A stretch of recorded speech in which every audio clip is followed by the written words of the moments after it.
So here we are at session 3 of Foundations of Biblical Counseling. Tonight we want to talk about History of Psychology, Part 1.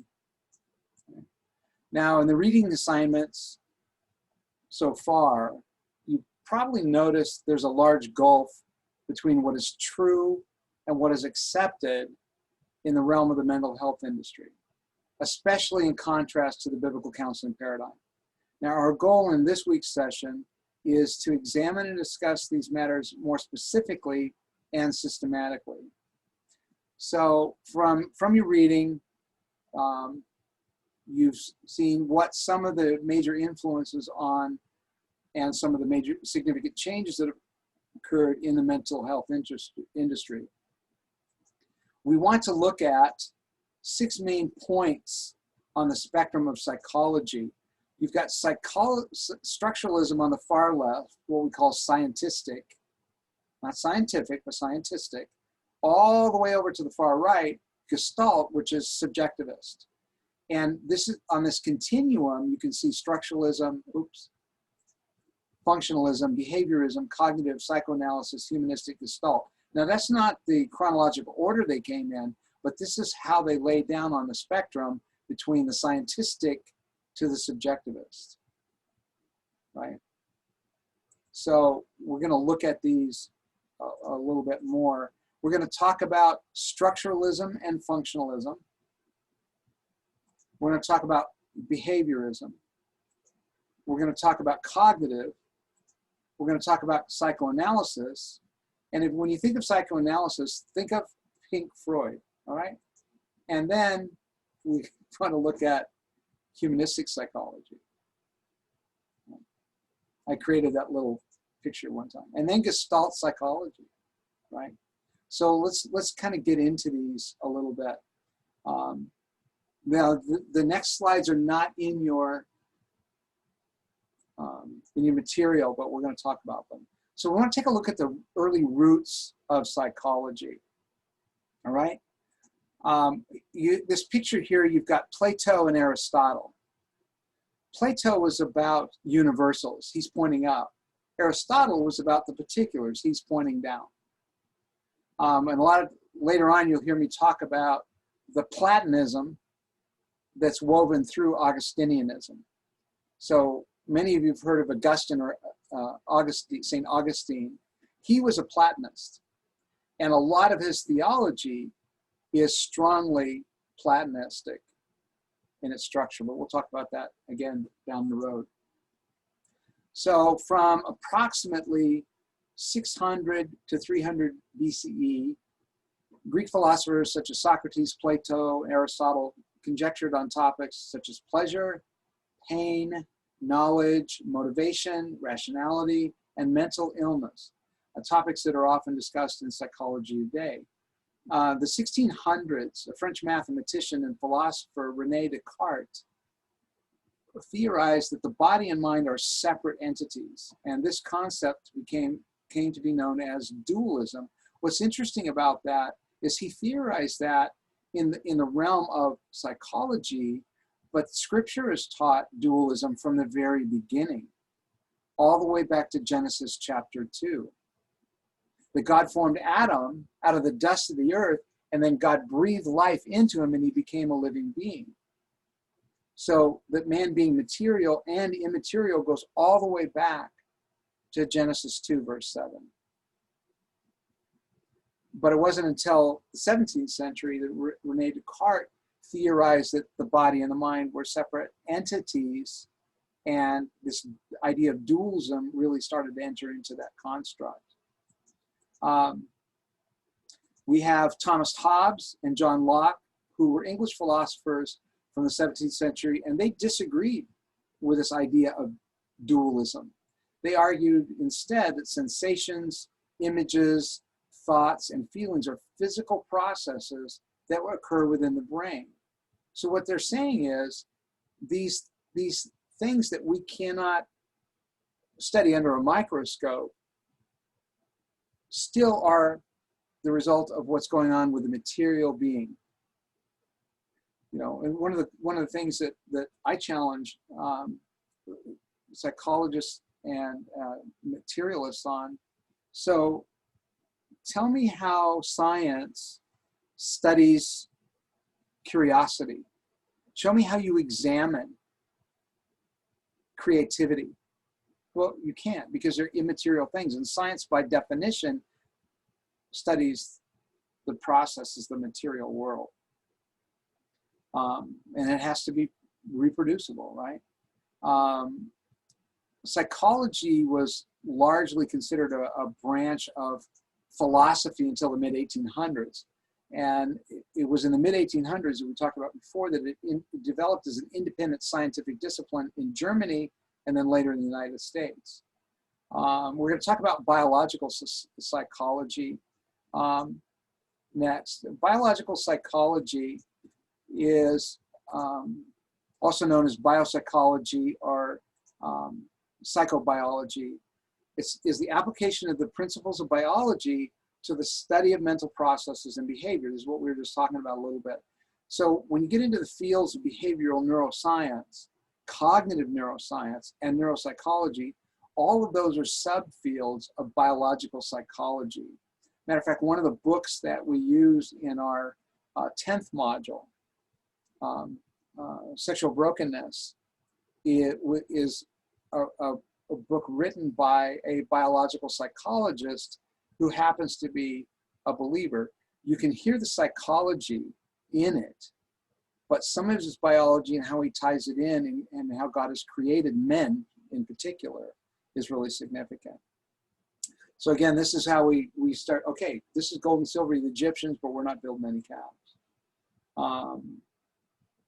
So we have to understand that biological psychology emerged out of a variety of scientific and philosophical traditions, both in the 18th and 19th century.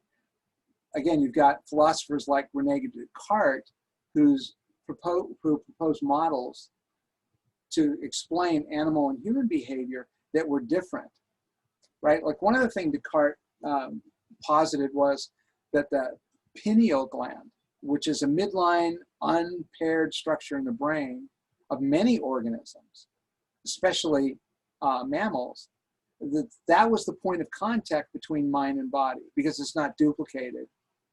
It's unpaired in any other aspect of the brain, right? So he was trying to find a physiological explanation for the mind, the immaterial part. But he was trying to find a material explanation for the immaterial, right? Then we have William James. We'll talk about him some more. Oh, okay, wait, I'm ahead here. Okay, so William James, we talked about him before. He wrote a book, The Principles of Psychology, in 1890. He argued that the scientific study of psychology should be grounded first in biology. So when you see this emergence of psychology and behavioral neuroscience, and they are being presented as legitimate sciences, we can trace that back to the rise of the study of physiology in the 18th and 19th centuries. But it wasn't even until 1914 that we find the term psychobiology being used as part of the vernacular, and that was because it was part of a book that was written called The Outline of Psychobiology. Up until then, it wasn't a thing, right? Key areas of focus include sensation, perception, motivated behavior, control of movement, learning and memory, sleep, biological rhythms, emotion. These are all areas of focus for the neurobiology or biological psychology. The one thing that behavioral neuroscience does contribute, it contributes to the understanding of medical disorders, including those that fall under the realm of clinical psychology. They're saying, okay, this is a medical disorder. This is a medical problem that has a psychological or an immaterial manifestation. So being able to see the connection is one thing, but again, it's not the neurology that is causing these things. even though it may be a factor. Now, what's really interesting is very seldom will you hear Emil Kraepelin mentioned, okay? But Kraepelinianism is a very important construct to understand. I know that Daniel mentions him in his series, several of his books. He mentions Kraepelin because Kraepelinianism is driving the modern psychological movement and psychiatry. So Kraepelin was a German psychiatrist who really is considered the founder of modern psychiatry and psychopharmacology. He suggested and held that the primary origin of psychiatric disease was related to biological and genetic malfunction. That genetic malfunction is a key factor because it's out of his genetic malfunction theories that eugenics took such a powerful hold in the late 1800s and early 1900s, which ended up giving us Nazi Germany. Okay. Kraepelin also devised a classification system for mental illness that helped shape all later classifications.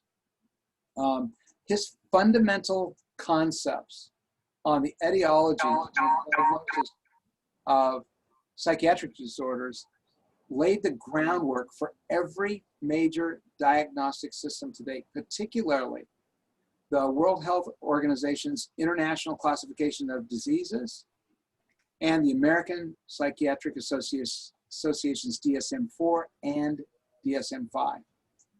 Right, so tied in with that, then we get into structuralism. Okay, that's a picture of Wilhelm Wundt. We've talked about Sir Wilhelm before, but structuralism and functionalism were two of the earliest frameworks of psychological thought. The late 19th century really marked the start of psychology as a scientific enterprise.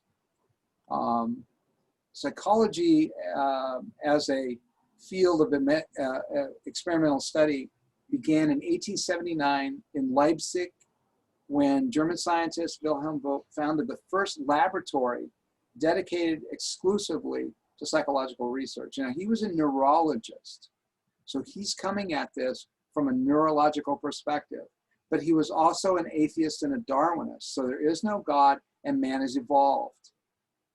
Okay, he's considered a father of psychology as well, because, and Kraepelin studied with and did work with Wundt. Okay, he was the first person in modern, what we call modern times, to refer to himself as a psychologist, and he wrote the very first textbook on psychology, and the title was Principles of Physiological Psychology. Then we have a man named Edward Titchener. He studied under Wundt, and he expanded Wundt's ideas to found the theory of structuralism, right? So structuralism really attempted to understand the mind as the sum of varying underlying parts. So you've got all these parts together. Think of a car, right? So structuralism is the sum total of all the parts of the car come together and the car being able to work. So the focus was classifying mental structures the same way that chemists classified elements of nature into the periodic table. So the experiments they were doing is they would have people sit down and they would say, they would come up with a little code for what they were thinking and what they were experiencing, feeling, right? From there we move into functionalism. And that was founded by William James. Again, William James, his influence is felt so much today, it's remarkable. Is anybody familiar with AA, 12 steps, all that kind of stuff? Well, William James, his influence on Bill W. is one of the primary reasons that the big book of AA and the idea of the disease model are still held to today. So anyway, James William James founded functionalism. And to him, this was an alternative to structuralism because their focus was on the functions of the mind and the ways that the mind adapts to changing situations and environments. So it wasn't about the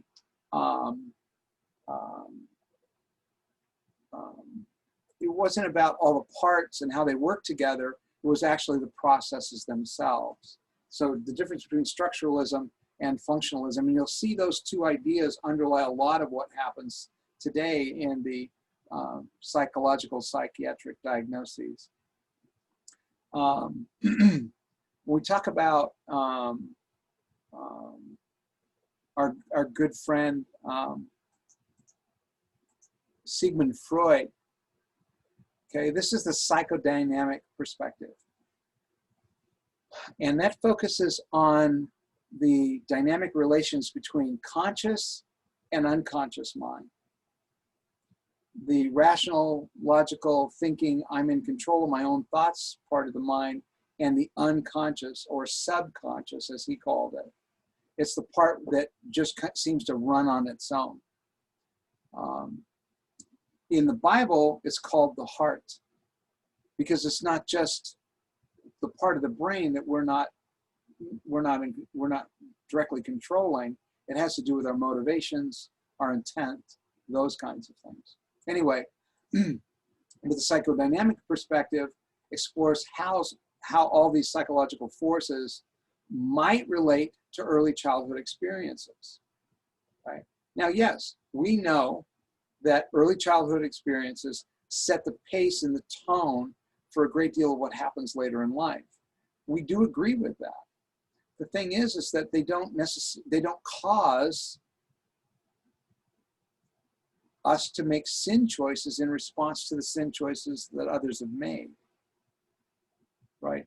It's our own sinfulness that causes us to make sin choices in response to the sin choices of others. But that's not part of the psychodynamic psychology. So psychodynamic psychology originated with Sigmund Freud, again, in the late 19th century. He suggested that the psychological processes are flows of psychological energy, what he called libido, all happening within a complex brain. So he was trying to describe what we call brainbows now that we see in fMRIs. But you have to understand that he drew these things from, as Jung did, from the Sumerian religion. There wasn't any real science behind this. His theory of psychoanalysis hangs on two major assumptions. The first is that the majority of our mental life is unconscious or subconscious, and that our past experiences, especially the ones from early childhood, shape how a person feels and behaves throughout life, right? We know that those things influence, right? But there are a lot of things that shape how a person feels and behaves throughout life. It's not just childhood experiences. Yes, early childhood experiences can be a major factor, but they don't cause it all. Okay, then we have behaviorism, the behavioral perspective, and this is Ivan Pavlov. We've talked about him a little bit before. So behaviorism completely rejects any theory of unconscious conflicts and focuses instead on observable behaviors, okay? And these observable behaviors are things that people learn from their environments. This is my environment, this is the circumstances, and this is how I manage, or this is how I cope with this is how I adjust to this is how I adapt to this, all with a desire to fill my basic animal instincts that we get into in humanism of the need for shelter, the need for food, the need for comfort, those kinds of things. Okay, so think of behaviorism as an approach to psychology that was more of a reaction to what they call mentalistic psychology. The mentalistic psychology is difficult to track, to study, to make predictions that can be tested with any kind of rigor. So the primary tenet of behaviorism is that psychology should concern itself with the observable behavior of people and animals, and not really be concern itself with unobservable events that take place within the mind. Because again, it's the mind itself that's influenced by the organism, right? So behavior is what matters. From early psychology in the 19th century, the behavior school of thought ran concurrently and shared commonalities with the psychoanalytic and the Gestalt movements, but they differed in critical ways. So physiologist Ivan Pavlov is widely known for describing the phenomenon known as classical conditioning in his experiments with dogs. What's interesting about that is there was a Big Bang Theory, I don't know if any of you ever watched it, Big Bang Theory episode where, what's his name, Sheldon was using behaviorism to get Penny to do certain things by rewarding her with chocolates, right? And so it was one of those tongue-in-cheek stabs at the simplicity of the human mind in the face of a brilliant mind, right? But it was actually a really poor representation of behaviorism because the human soul is left out of the whole process. Edward Lee Thorndike was an American psychologist whose work on animal behavior and the learning process led him to discover what he termed the law of effect, right? So every cause has an effect, and every effect becomes a cause that has a later effect. Then you got John B. Watson. He was an American psychologist, best known for his classical conditioning experiment using Little Albert. You are going to see videos and hear descriptions of this experiment next week. It's gonna make you mad. B.F. Skinner, he coined the term operant conditioning, which describes the strengthening or attenuation of voluntary response based on association with positive and negative consequences. So he took it even deeper. That I can change a person's life based on positive or negative consequences to what they're doing and how they're behaving, how they're even thinking, right? Well, that's manipulation, and it has nothing to do with what's good or best for an individual. It has to do with what the therapist believes is best. So in the second half of the 20th century, behaviorism ended up being eclipsed by cognitive, what was called the cognitive revolution. We'll talk about that in a minute. But while behaviorism and the cognitive schools of psychology may not agree theoretically, they really have complemented each other in the practical and therapeutic applications like cognitive behavioral therapy, the thinking and the behaving. And that's been used in the treatment of pathologies like phobias, PTSD, and addiction. We're going to talk about this down the road a little bit, but one of the things that we're seeing is in the biblical counseling world is this acceptance and welcoming of the ideas that come from this as what is called trauma-informed care and EMDR, right? And there's all kinds of things that we're going to be talking about. Matter of fact, I'm part of a team of people in the biblical counseling world. We're actually going to create a book that really addresses these things completely because they are invading the biblical counseling world.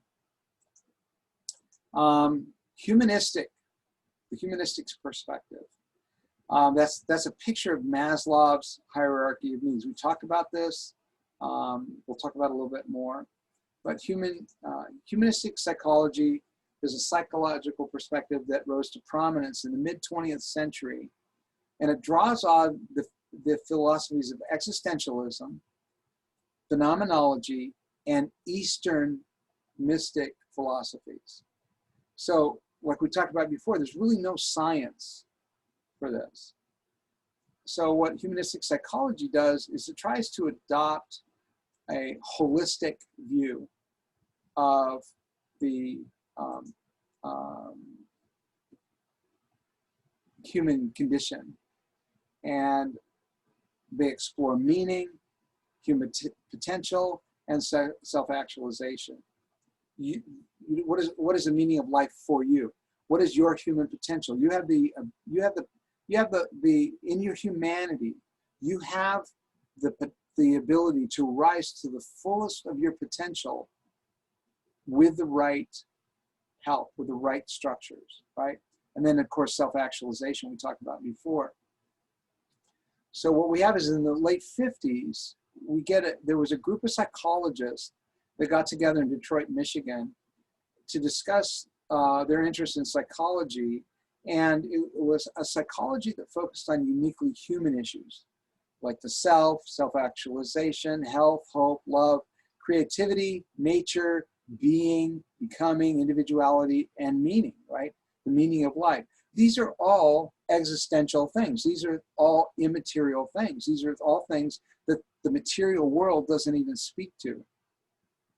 So in the preliminary meetings of this group eventually led to the development of humanistic psychology as a recognizable third force in psychology.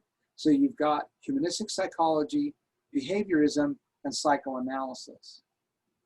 So you had Abraham Maslow, Carl Rogers, Rollo May, Karl Mastakas, and then you've got other influences like Wilhelm Reich, and he basically focused on the essentially good, healthy core of the human self.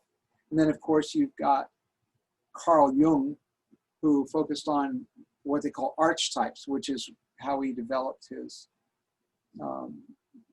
ideas of personality. And like we said, there's no science for any of that. It's actually borrowed from an Eastern mystic religion. It's not biblical, and there's no science to support it. And one of the reasons it gets so accepted is people say, well, yeah, this kind of sounds like me. Well, does it? Maybe today, but what about a week from now or 3 weeks ago, right? If you've ever taken any of those psychological profile things, one of the things that we find is that people will often answer those questions with what they wish they were able to say instead of what actually is happening, what they actually are like. Because we did an experiment where we had other people go through and look at us and answer those questions, and they came up with a completely different personality profile than we came up with ourselves, right? So again, where's the science for that? It's not duplicatable. We talked about, again, Maslow being really the founder of humanistic psychology. And he was noted for his conceptualization of the hierarchy of human needs, right? He believed that every person has a strong desire to realize his or her full potential as a human being, separate and apart from God. There's no need to bring God into the conversation. Or to reach a level of self-actualization. In other words, the optimum that they could be as a human being, right? It's not just a matter of, so think of it this way. Outside of creation, we look at this biblically, outside of creation, there was an infinite number and variety of universes that God could sovereignly choose to actualize.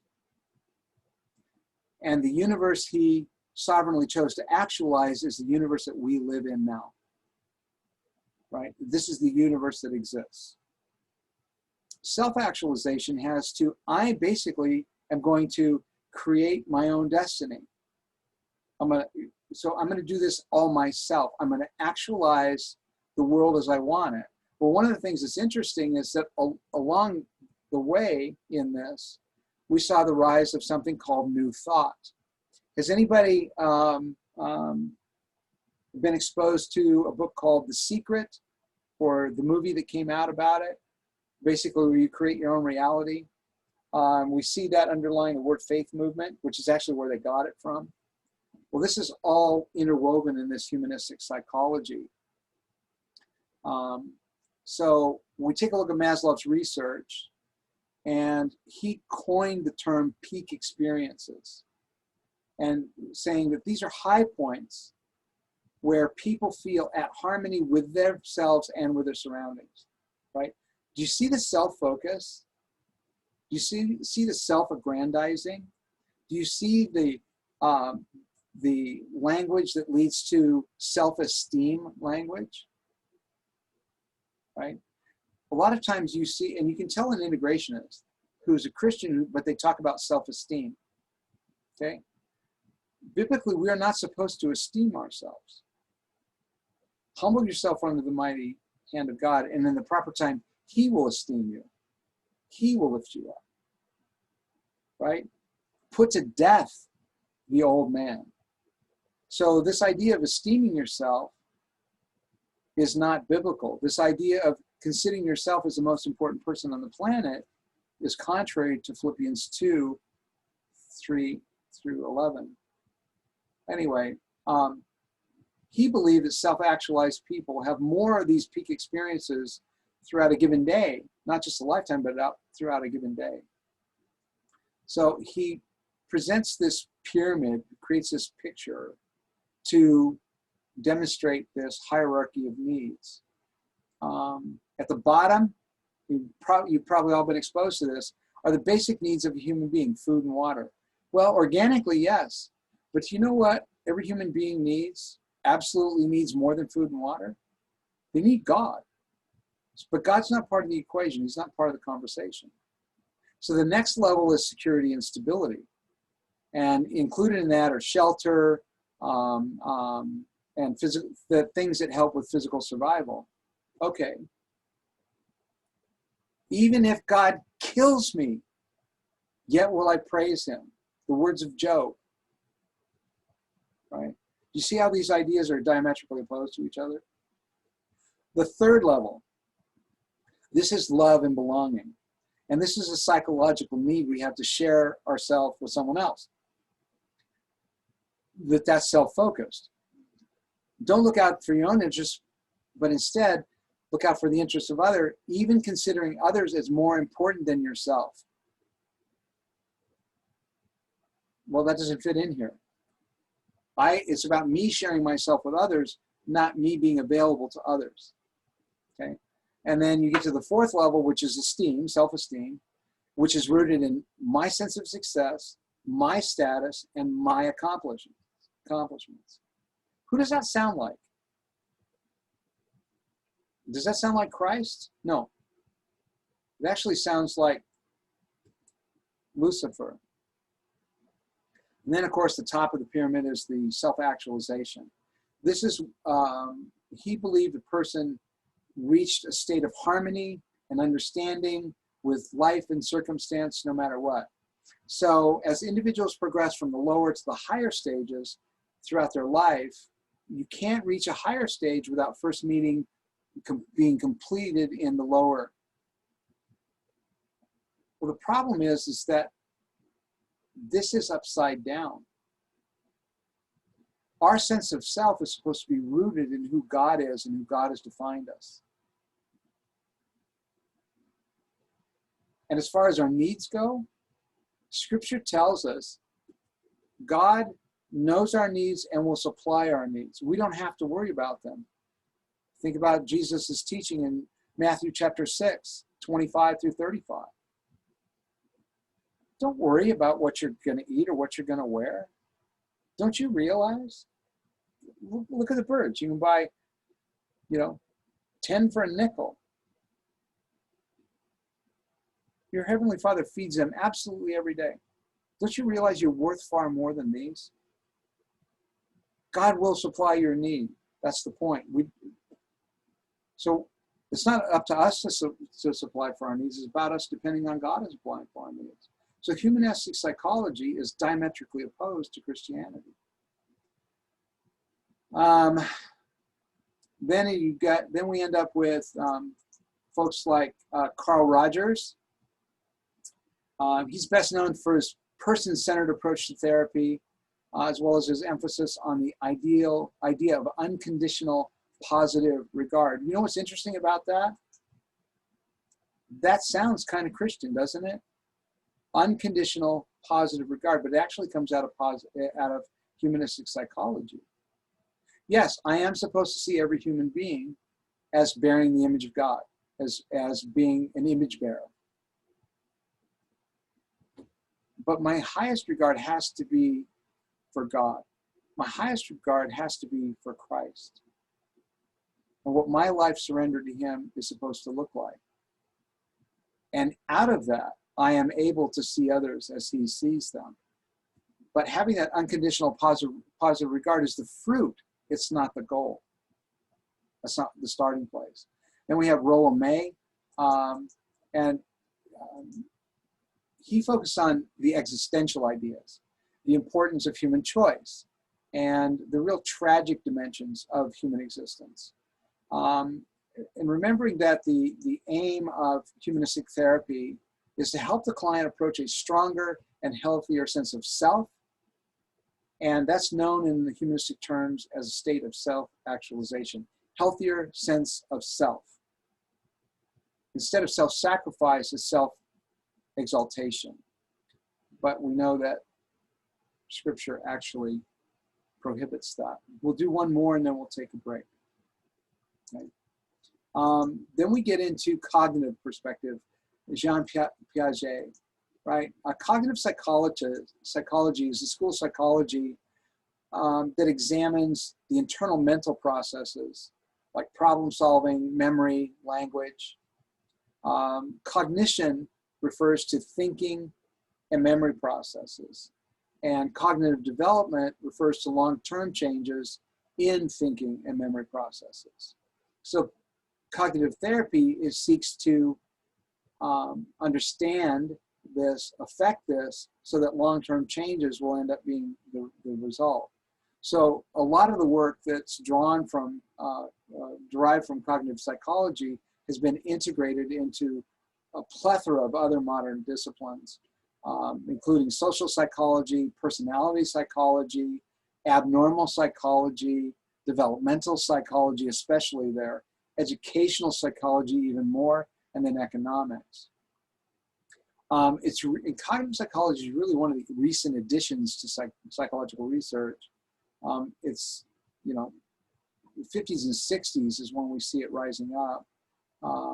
Even though we do see examples of cognitive thinking from earlier researchers, it really took off in the late 50s and early 60s. And the development of this field was heavily influenced by advancements in technology and computer science. One of the quotes you hear back from that time is the ghost in the machine. Man is just a machine, right? But there's a ghost in the machine that we can't find that will wreak havoc, if you will, with the processes. But you hear a lot of language about wiring and that kind of stuff.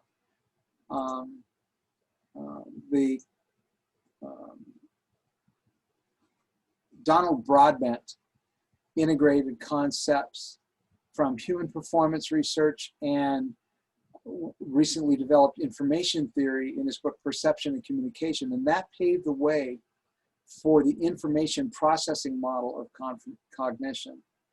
Basically, that the human brain is like a mind and brain are like a computer. It can be programmed, right? Well, that's kind of true, but it's not like something that's inorganic. It's because of neuroplasticity in the brain. But they weren't even really talking about that back then. We've got a lot of the perspective of this had its foundations in Gestalt psychology. We'll talk about a little bit more. And then the work of Piaget, who looked at intellectual development in children. If you've been around child development at all, education at all, you've been inundated with these ideas, and Erik Erikson as well, about, and some of the stuff is actually accurate. You can guess about what's going on with a child or will go on with a child at certain stages of development because of the way the brain develops over time, right? So some of those things are empirically observable, but they're not hard and fast like a waffle. You know, you got very strict boundaries when you look at a waffle. It's not like that. So thinking of a child as exceptionally advanced or exceptionally behind ends up categorizing children. That's why the special ed classes became such a glut, especially in the 80s and 90s. Cognitive theory, cognitive perspective values a scientific method over reliance on introspection, unlike Freudian psychology. But it still acknowledges the existence of internal mental states. Behavior psychology is not, but cognitive does. And then cognitive theory contends that solutions to problems take the form of algorithms, heuristics, or insights. Heuristics is approaching problem solving that employs a practical method. It's not guaranteed to be optimal or rational, but it's sufficient for reaching an immediate short-term goal, right? Well, that's what EMDR does. So we'll talk about that again in another point. All right, this is a good place to pause, yawn, stretch, check the indoor plumbing, and we'll come back in 10. So we move into evolutionary perspectives. And of course, there we have your friend and mine, Charles Darwin. Evolutionary psychology is an approach in the social and natural sciences that examines psychological traits such as memory, perception, and language from a modern evolutionary perspective. In other words, these things developed over time. They evolved, right? The field of evolutionary psychology, of course, has its historical roots in Charles Darwin's theory of natural selection, but it's also been heavily influenced by ethology, evolutionary biology, artificial intelligence, genetics, and anthropology. So we have a lot of other influences, if you will. So just as evolutionary psychology has worked to identify physical adaptations of the body that represent human physiological nature, evolutionary psychology works to identify evolved emotional and cognitive adaptations that represent human psychological nature. And this is where polyvagal theory comes from. We'll talk about that in our, when we talk about post-trauma distress, but polyvagal theory uses evolutionary language, okay? And it talks about the reptilian brain. That means we evolved from reptiles, right? So again, we have to understand that evolutionary psychology has been heavily influenced by evolutionary biology. And when you marry the two of those together, you do not have study of the soul from the perspective that we were specially and specifically created by God in His image.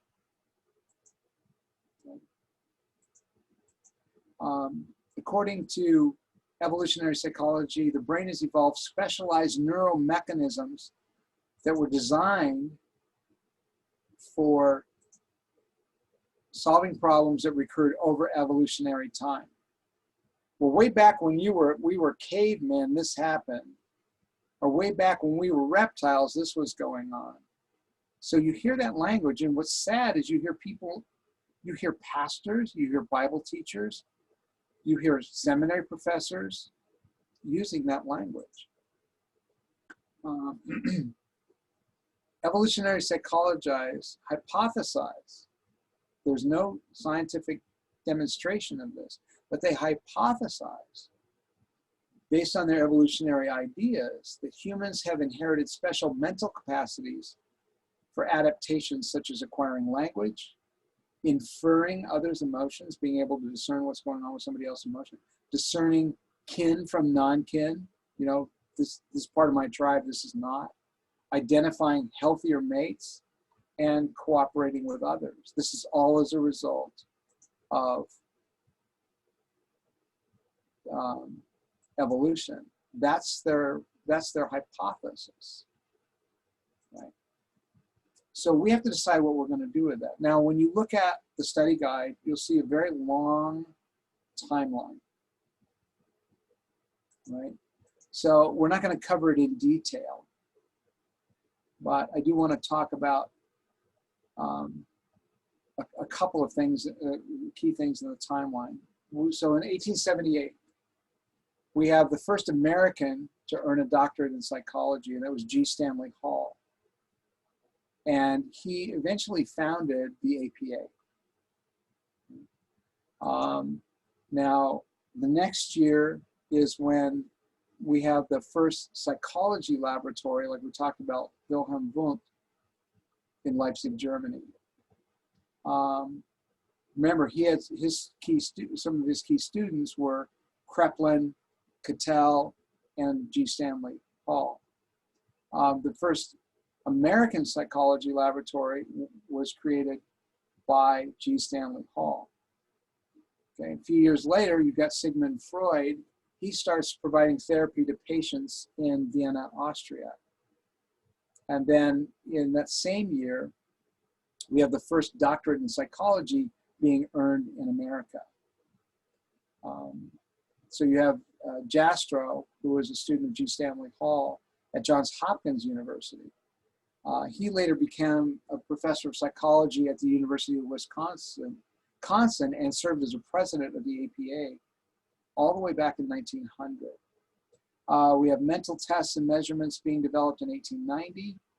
And in 1888, you have the first academic title of professor of psychology.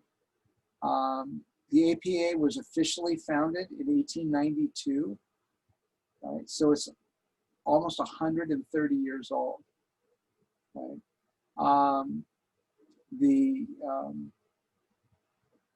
And then Wundt's student Edward Titchener, who we talked about earlier, moved to America in 1892. This is all before the turn of the century. We have functionalism develop in 1896, as well as psychoanalysis, structuralism, and then the first psychology clinic, University of Pennsylvania. Freud introduced the interpretation of dreams in 1900, and this is the first of over 24 books that he would eventually write, where he talks about free association and those kinds of things. But his basic premise was that human sexuality is the primary driving force in human psychology, right? Well, when you take a look at his history, it's no wonder, right? You see a lot of stuff happening in the early 1900s. You have the first manual of experimental psychology, you have the first woman president of the APA.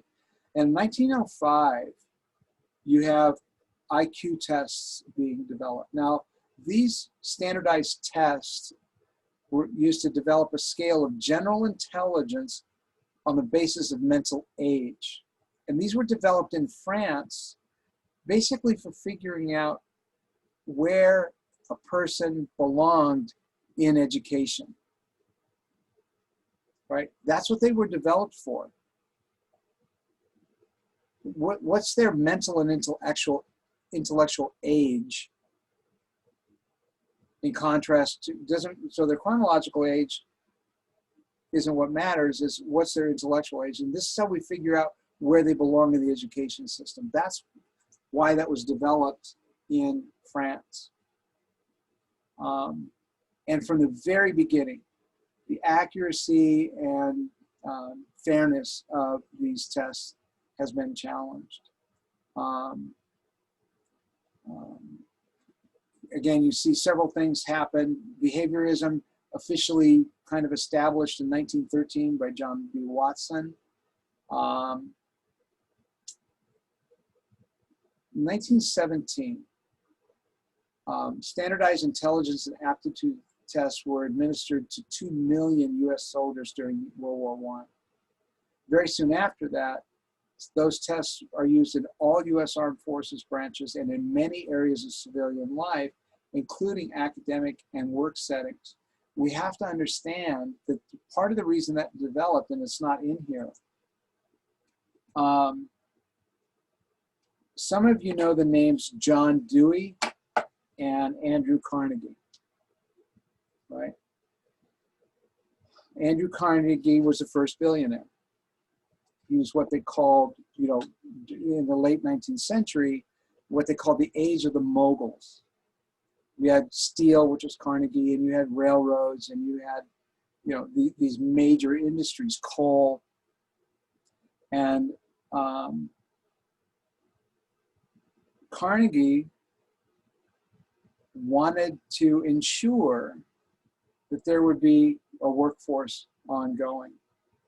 So he partnered with John Dewey to develop the public education system. A lot of people don't know that. And the goal was to create production workers. And out of that, people who would go beyond that would be your management. So here's the question.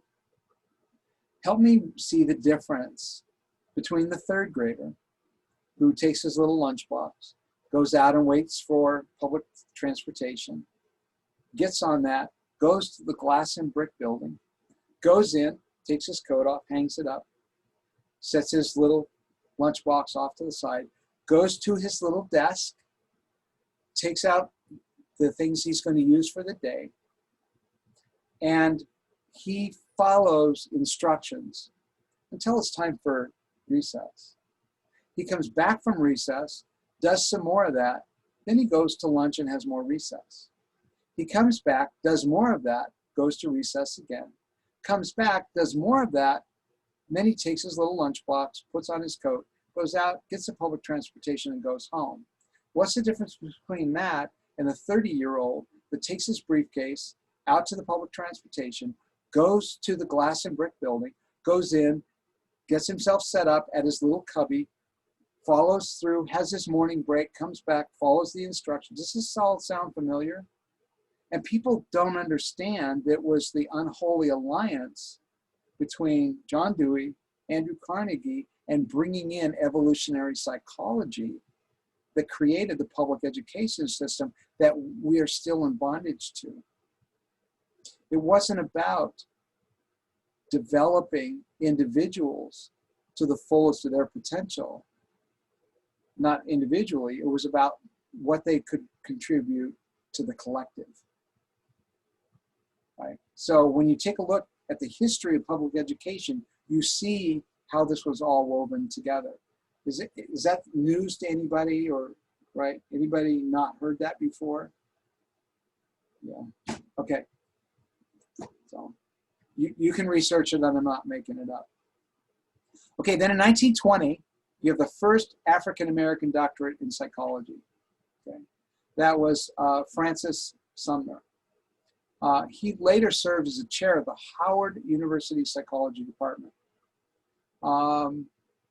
1920, again, you have Piaget, who brings in the child's conception of the world, which studied the cognition in developing children.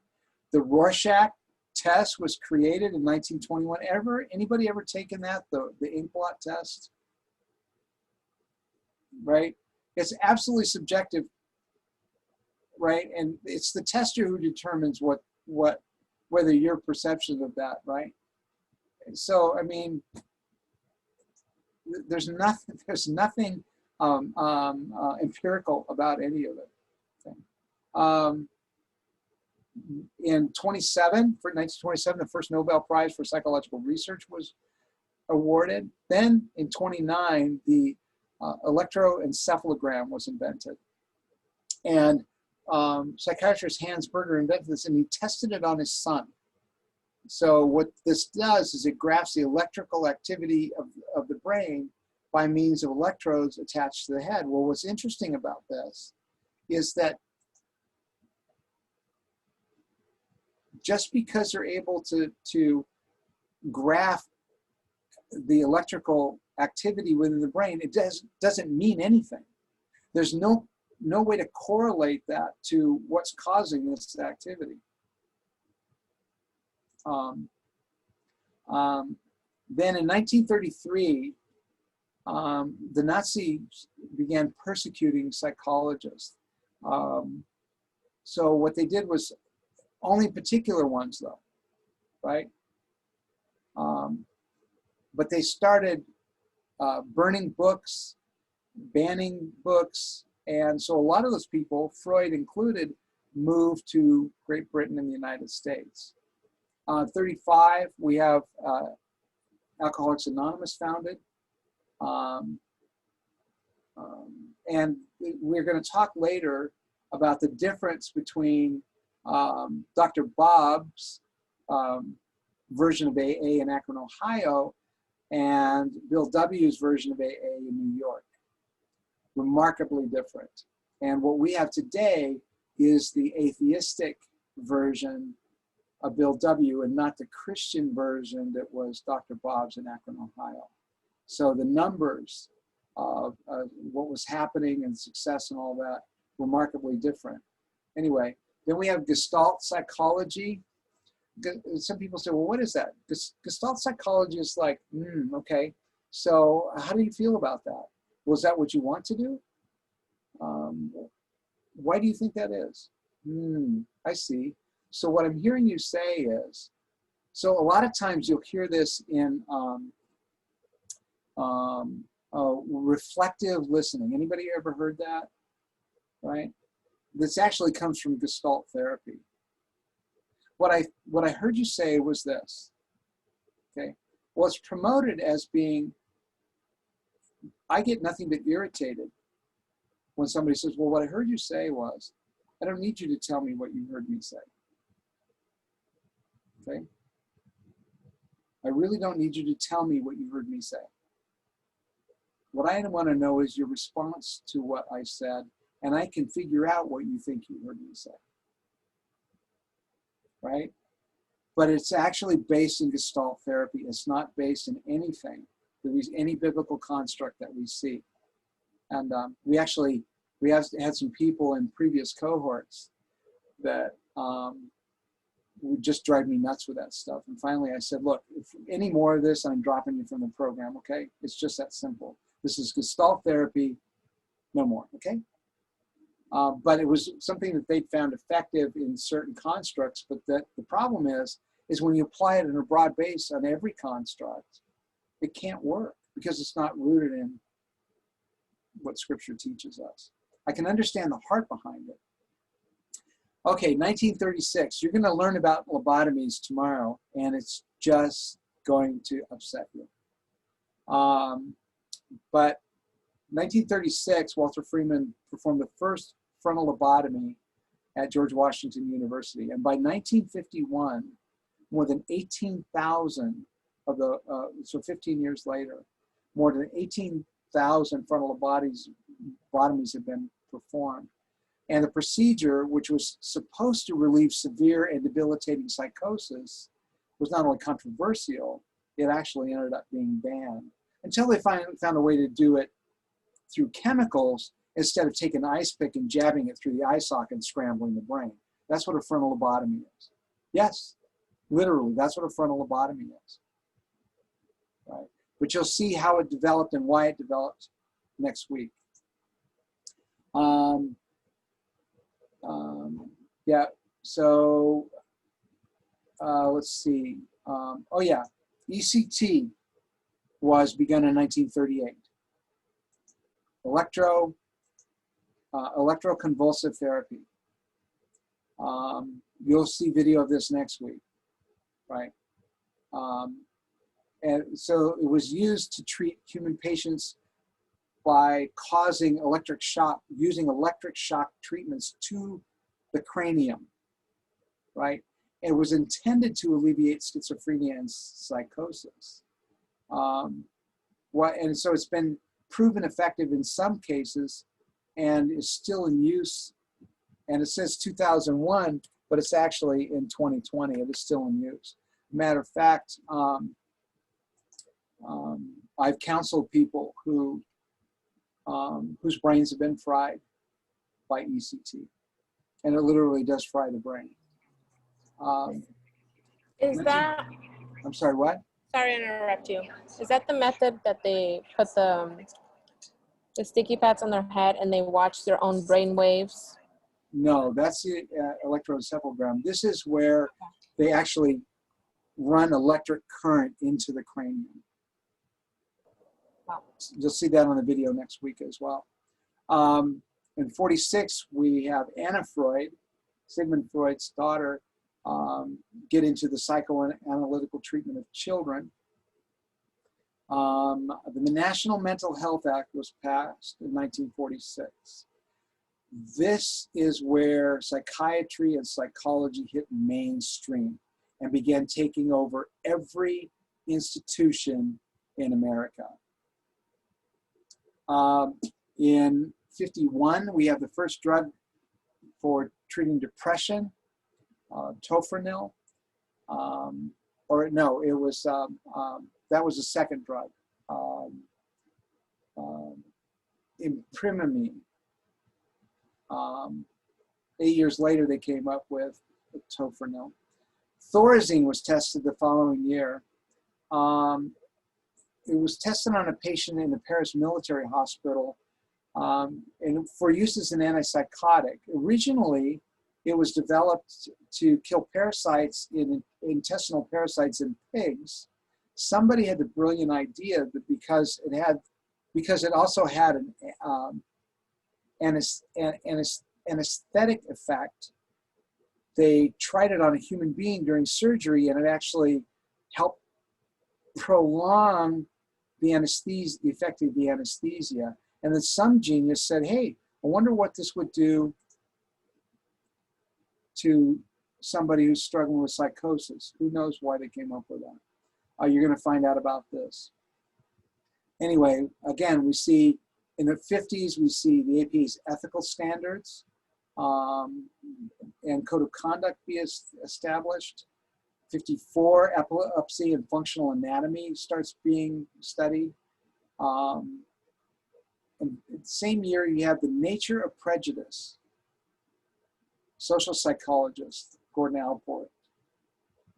And so it's basically it was basically trying to examine prejudice through different lenses.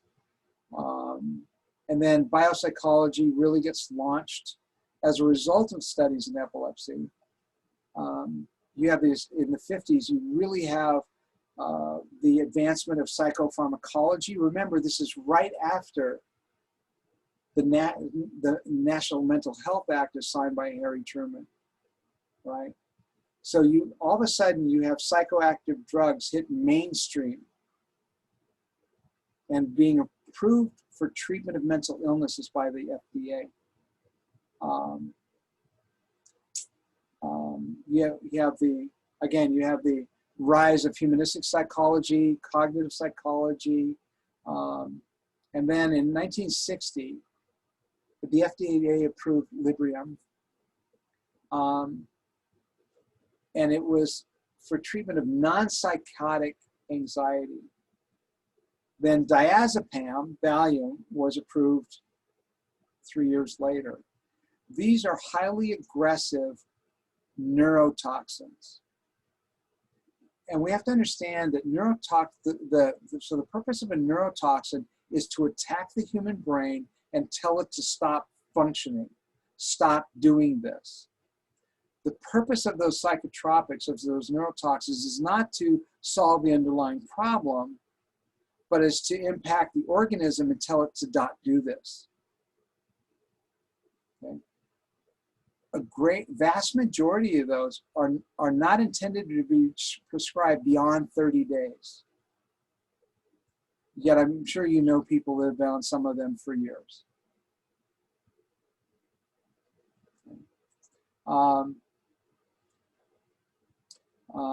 Lithium was approved in 1964, and then in 1973, the APA removed homosexuality from the DSM.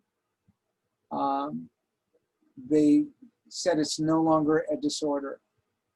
Okay?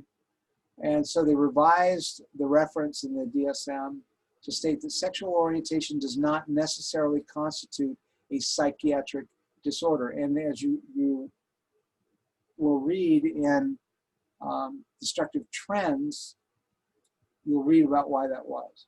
Okay? PET scan is tested in 1974. Evolutionary psychology hits the forefront in 1976. Thank you, Richard Dawkins. Standardized IQ tests are found to be discriminatory in 1979. In 81, we have AIDS and HIV first diagnosed, and they were called. It was called GRID initially for a short time, but they started.